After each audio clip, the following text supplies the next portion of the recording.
নাস্তা দিলে মনে করতাম আর একটা সকাল হয়েছে, আর একটা ভোর হয়েছে, আমি আরো হয়তো নতুন একটা দিন পেলাম। কিন্তু প্রত্যেকটা দিন আমার কাছে মনে হতো আজকেই বোধহয় আমার জীবনের শেষ দিন। আমি যখনই তাদেরকে বলতাম আমি অসুস্থ মানুষ, আমার হার্ট স্টেন্টিং আছে, অন্যান্য জটিলতা আছে, এই পরিবেশে কয়দিন টিকে থাকতে পারবো জানি না, যদি আমার মৃত্যু হয় তাহলে আমার লাশটা আমার পরিবারের কাছে দিও। এটা বলার কারণ ছিল তখন শেখ হাসিনার ফ্যাসিস্ট সময়ে গুমের সংস্কৃতি চালু হয়ে গেছিল, লাশ পাওয়া যেত না, তারা ক্রস ফায়ার দিয়ে লাশ গুম করে ফেলত।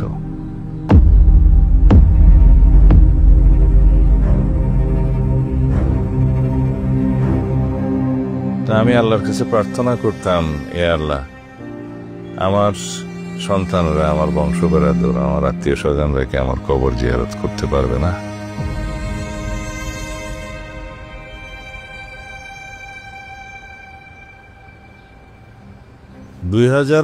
সাল মার্চের 10 তারিখ রাত আনুমানিক 9টা থেকে 9:30 হতে পারে। এই সময় বিভিন্ন আইন শৃঙ্খলা বাহিনীর পরিচয় দিয়ে সাদা পোশাকে অনেক লোক সশস্ত্র অবস্থায় এই বাসায় দোতলাতে, আমি যেখানে থাকতাম আমার বন্ধু হাসনাতের বাসায়, ফ্ল্যাটে দরজা ভেঙে প্রবেশ করে আমাকে কিছু বলার সুযোগ না দিয়েই আমার চোখ হাত বেঁধে আমাকে নিয়ে যায়। র্যাবের লোকজন উঠে নিয়ে গেছে তাকে। র্যাবের কাছে সালাউদ্দিন আছে, সালাউদ্দিনের যদি কিছু হয় তাহলে কিন্তু তার পরিণতি খুব ভালো হবে না। তার পার্টির যুগ্ম সম্পাদক বলে না, তার নাকি খবর পাওয়া যাচ্ছে না। এখন আমার প্রশ্ন, একটা বস্তা ময়লা যে বের করলো, ওর সাথে উনি আবার সালাউদ্দিনকে পাচার করে দিছে কিনা? কারণ এই পাচারের পরেই উনি আবার প্রেস কনফারেন্স করলেন, এখন বলে সালাউদ্দিন কোথায়? তার জন্যই আমি ইঞ্জিনিয়ারিং অ্যাকচুয়ালি স্নাতকতাটা শেষ করি। অ্যাকচুয়ালি ওনারই ইচ্ছা ছিল, কিন্তু যেদিন আমি ওনাকে বলতে যাব যে মানে আমার ইঞ্জিনিয়ারিং শেষ হলো, আমি তাকেই খুঁজে পেলাম না।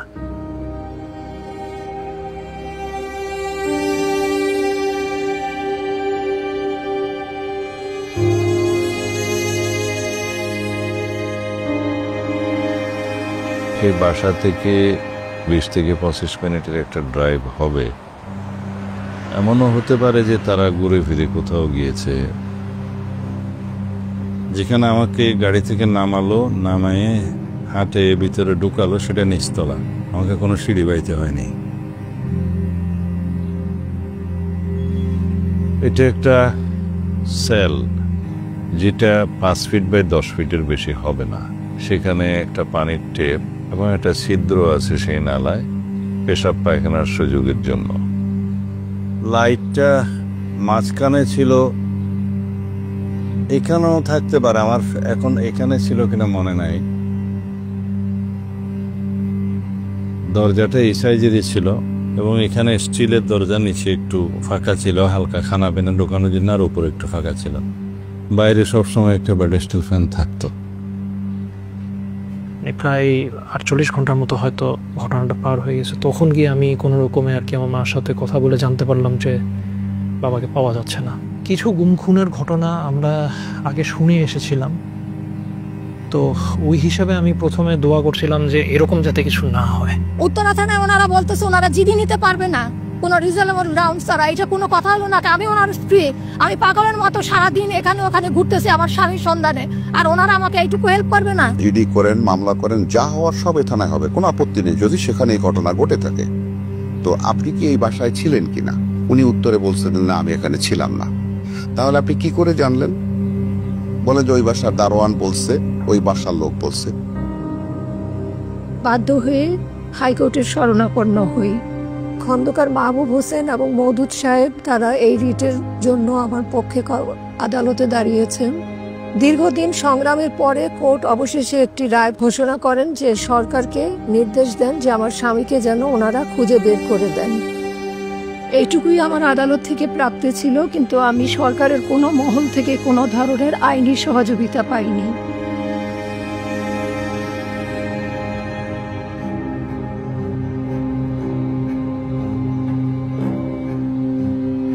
আমি সবার দুয়ারে গিয়েছি আমার স্বামীকে খুঁজে বের করে দেওয়ার জন্য। আমি সবার সাহায্য চেয়েছি। আমি প্রধানমন্ত্রীর অফিসে গিয়েছিলাম, কিন্তু আমাকে গেট থেকে বিদায় করে দেয়া হয়েছিল। র্যাব 1, র্যাবের হেডকোয়ার্টার যেখানে র্যাবের ডিজি বেনজির আহমেদ বসতেন, সেখানেও গিয়েছিলাম। বেনজির আহমেদ আমাকে পাগল বলে ওনার রুম থেকে বের করে দিয়েছিলেন।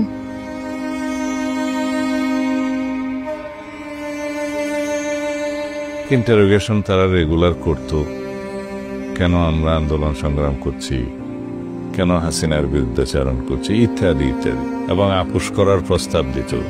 আমি বলতাম একমাত্র আল্লাহ রাব্বুল আলামিন ছাড়া এই দুনিয়াতে আর কাউকে পরোয়া করার কিছু নেই।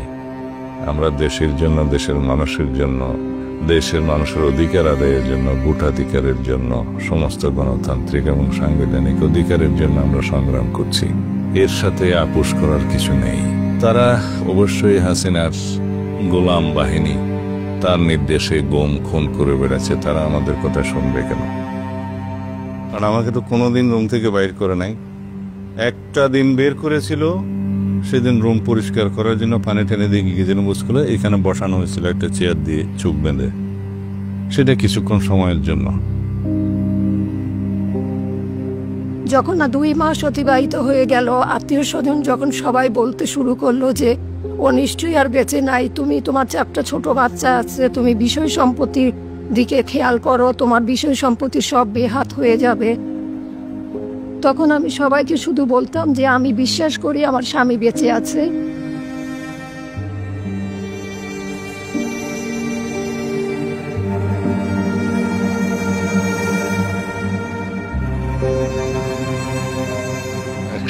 দিন পর্যন্ত আমাকে বন্দি করে রাখে। যেদিন আমাকে সেখান থেকে বের করে, সেদিন গাড়িতে তোলার সময় আমাকে তারা বললো যে আপনাকে একটা জায়গায় নিয়ে যাব, ফিরে আসতে হয়তো 2-1 দিন লাগতে পারে। তখনও আমার বিশ্বাস হচ্ছিল না তারা আমাকে ছেড়ে দিবে। আমাদের এলাকায় একটা গুজব পড়ছিল যে পূর্ব জাফলং ইউনিয়নে ডাকাতির একটা সম্ভাবনা আছে। একটা 30-35 মিনিট আমি বাজার থেকে আসতেছি, আসার পরে দেখি 6টা গাড়ি আমাদের 2 ব্রিজের মধ্যেখানে। আমরা যে যার এলাকায় পাড়া মহল্লা আমরা জড় অবস্থায় ছিলাম, যাতে সত্যিকার অর্থে যদি কোনো ডাকাতের আক্রমণ হয়ে থাকে প্রতিহত করার জন্য আমরা দেশীয় লাঠিসোঁটা নিয়ে আমাদের পাড়া মহল্লা আমরা পাহারা দিচ্ছিলাম। পরের দিন প্রায় 2-2:30টার সময় শুনতে পাই সালাউদ্দিন সাহেব এই শিলংয়ে প্রত্যক্ষ অবস্থায় পুলিশে ফাইছে। তো আমরা সন্দেহ এই গাড়িগুলা উনিরই পাচার করছে। আমার মা যেহেতু আন্তর্জাতিক অনেক সংস্থার সাথে ওই সময় যোগাযোগ করেছিল, বিশেষ করে ধরেন অ্যামনেস্টি, তারা আমাদেরকে সহায়তা করার আশ্বাস দিয়েছিল। যারা এগুলোর সাথে এখানে জড়িত তারা হয়তো জিনিসটাকে খুবই রিস্কি মনে করছিল, সেই হিসাবে হয়তো তারা বর্ডার পার করে তাকে ওখানে ফেলে দিয়ে আসলো।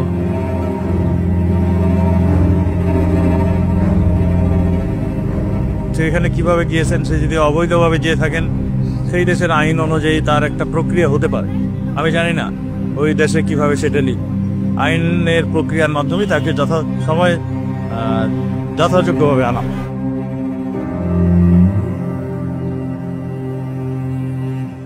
একটা নির্জন রাস্তায়, পাহাড়ি রাস্তায় একটা ফুটপাতে আমাকে নামিয়ে দিয়ে বললো ইউ আর ফ্রি নাও। তখন আমি দেখলাম পাশে একটা বিশাল মাঠ। পরে এটা জানতে পেরেছি এটা শিলং গলফ লিঙ্ক বলে, গলফ খেলার মাঠ। প্রাতঃভ্রমণে কিছু লোক ছিল যারা হাঁটতেছিল, আমি পরিচয় দিলাম। তো তারা পুলিশকে কল করলো, এরপরে পুলিশ থানায় নিয়ে যায়। তারপরে আমার কথাবার্তা শুনে হয়তো তাদের কাছে আমাকে পাগল মনে হয়েছে। তারপরে তারা একটা মেন্টাল হসপিটালে নিয়ে যায়, মিম হান্স নাম দিয়ে। ওখানে ডাক্তারকে আমি অনুরোধ করেছিলাম যে আমি আমার পরিচয় দিলাম, টেলিফোন নাম্বার দিলাম আমার দেশে, যাতে একটু যোগাযোগ করে। ওনাদের ভাষাতেই বলেছিলেন যে আপনার স্বামী, আপনার সালাউদ্দিন আহমেদ সাহেব আপনার সাথে কথা বলতে চায়। তো আমি তখন দ্বিতীয়বার ওনাকে আবার প্রশ্ন করেছি কে কথা বলতে চায়। তো উনি তখন বললেন যে আপনার স্বামী সালাউদ্দিন আহমেদ সাহেব, আপনি 1 সেকেন্ড লাইনে থাকেন। তারা আমাকে বলল যে তোমার দেশের বাড়িতে টেলিফোন করেছে আমরা, তোমার ওয়াইফ এখন লাইনে আছে। তো যখন উনি আমাকে হ্যালো বলল, সেই মুহূর্তের অনুভূতিটা আমি কাউকে বুঝিয়ে বলতে পারবো না। আমি এত জোরে চিৎকার করেছিলাম যে ড্রাইভার ভয় পেয়ে গিয়েছিল। সে প্রচন্ড শব্দ করে ব্রেক করে ফেলেছে গাড়ি এবং আমার দিকে পিছনে মোড় করে তাকালো।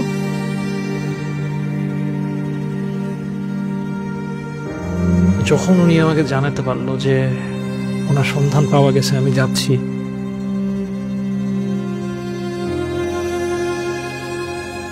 আমার কাছে মনে হয়েছে যে আমার পুরো পৃথিবী আমার কাছে ফেরত আসছে। শিলং জেনারেল হাসপাতালে আমাকে যখন ট্রান্সফার করা হলো মানসিক হাসপাতাল থেকে, সেখানে আমাকে প্রিজন সেলে রাখা হলো। I went to visit him in civil hospital. When I saw his condition was very pathetic, most of his skins were peeling off from his hands and legs. Then I moved to the court, take his signature in Kaladama and moved to the court to give a better treatment in Dingaris. সোমবার 2 মাসেরও বেশি সময় পর Shillong civil হাসপাতালে প্রথমবারের মতো স্বামীর সঙ্গে দেখা করেন হাসিনা আহমেদ। সেদিন ওখানকার যে এসপি ছিলেন তৎকালীন, ওনার পারমিশন নিয়ে আমার স্বামীর সাথে শুধু 10 মিনিটের জন্য প্রিজন সেলে গিয়ে সাক্ষাৎ করতে অনুমতি পাই। সেই সময় 10 মিনিটের জন্য ওনাকে আমি প্রথমবার দেখি 2 মাস পরে। না, আমি তো চুপ বাঁধা ছিলাম, আমার বাঁধা ছিল, হাত বাঁধা ছিল। একটা লং জার্নি, মনে হয় 12-14 ঘন্টা হবে। জেলের যে এসপি সাহেব, উনি 2 মিনিটের জন্য আমার মাকে একটা ফোন কল অ্যালাউ করে। ওই 2 মিনিটের 2 যুগের মধ্যে আমি কোনো পার্থক্য পাইনি তখন। ওটা হাজির করার জন্য ওখান থেকে একটু সুস্থ হওয়ার পরে নিয়ে আসলো। তখন আমাকে নিয়ে আসা যাওয়ার আগে পিছনে আমার সাথে অনেকটা স্পেশাল ফোর্সের মতো, হয়তো কমান্ডো টাইপ বা ব্ল্যাক ক্যাট টাইপ কেউ 2-3 গাড়ি থাকতো, কেউ দেখা করতে পারতো না। During the trial period, even raw people were all around, moving around me as a professional. Although I never talked to them, I know that they are raw people and all. They watch the movement of Salahuddin, watch my movement, all these things. So as a professional, I have to do my duty to ask my client and I take it. Serious অসুস্থ হয়ে পড়লাম। তখন court আমার অবস্থা দেখে বললো যে তাকে ইমিডিয়েটলি আবার হসপিটালে পাঠানো হোক, প্রিজন সেলে রাখা হোক। And he want to take the court permission to go for treatment in Vedanta. So that permission also I took out, which is security provided him. প্রায় সময় মনে হতো হয়তো আমি জীবিত অবস্থায় আর দেশে ফিরতে পারবো না। আমি সাংঘাতিক অসুস্থ হয়ে পড়ছিলাম। আমার 2টা মেজর সার্জারি হয়েছে আমার শরীরে, একটা কিডনিতে আর একটা ঘাড়ে।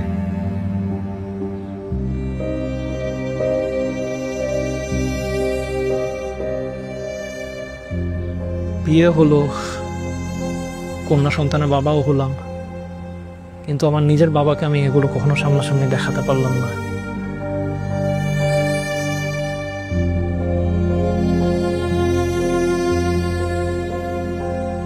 When the trial started, then I've gone through the church and there was few witnesses who saw him in the morning. They were examined, cross-examined by me. Even the IO, lastly when I examined, I divulged him all his stories. Have you visited any BSF, any border security force to know any cars traveling like this? All that IO said no, I had never done. And court was fully convinced later on that he was a victim of kidnap. No intention of his entering the India without passport or visa. Because he went to Singapore always with passport. He went abroad with passport. All those I have proved. যখন আমাকে bell দেয়া হলো তখনই কেবল police guard withdraw করা হলো বা special guard withdraw করা হলো। যখন কোথাও কোনো রুম ভাড়া, ঘর বা কোথাও থাকার ব্যবস্থা করতে পারছিলাম না আমার স্বামীর জন্য, তখন আমি যে একটা রেস্ট হাউস গিয়ে যে রেস্ট হাউসের মালকিনের সাথে যোগাযোগ করলাম। তো উনি সেই মুহূর্তে রাজি হলেন। যে রেস্ট হাউসটার নাম ছিল সানরাইজ গেস্ট হাউস। 2018 সালের সম্ভবত 26শে অক্টোবর মামলা থেকে খালাস পেলেও আমাকে বাংলাদেশে প্রেরণ করা হলো না। সে যদি বাংলাদেশের নাগরিক হয় আসুক, অসুবিধা কি? না আমাদের সাথে এই নিয়ে সব নিয়ে আলাদা, এগুলো আপনারাই তুলেন। এটা নর্মাল প্রসিড যেটা হয় সেটাই হবে, ওগুলো নিয়ে অত চিন্তার কোনো কারণ আছে? বাঙালি যদি বাইরে থাকে, সে জেলে থাকে, জেল থেকে শেষ হলে দেশে আসবে, আসুক। Does it matter at all? কয়েক মাস পরেই তারা এই খালাসের বিরুদ্ধে ভারত সরকার আপিল করলো উচ্চতর আদালতে। After delay, long delay has been taken by the state government for preferring the appeal, even for the hearing several days taken. Then appeal also I cannot succeed for Saudi.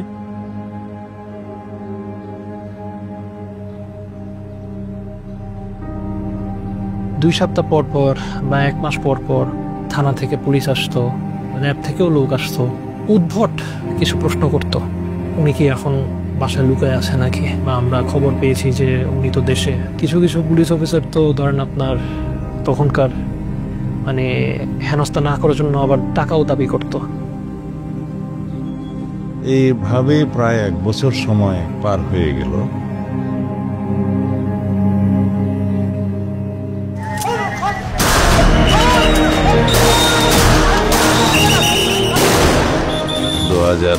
সালের বাংলাদেশে অভূতপূর্ব এই শতকের সবচাইতে উল্লেখযোগ্য রক্তাক্ত গণ অভ্যুত্থান হলো। দেশ ফ্যাসিস্ট মুক্ত হলো, ফ্যাসিস্ট শেখ হাসিনা পালিয়ে যেতে বাধ্য হলো। আমরা দিল্লি সরকারের কাছে মেঘালয় রাজ্য সরকারের মাধ্যমে যোগাযোগ করলে তারা ব্যবস্থা নিল।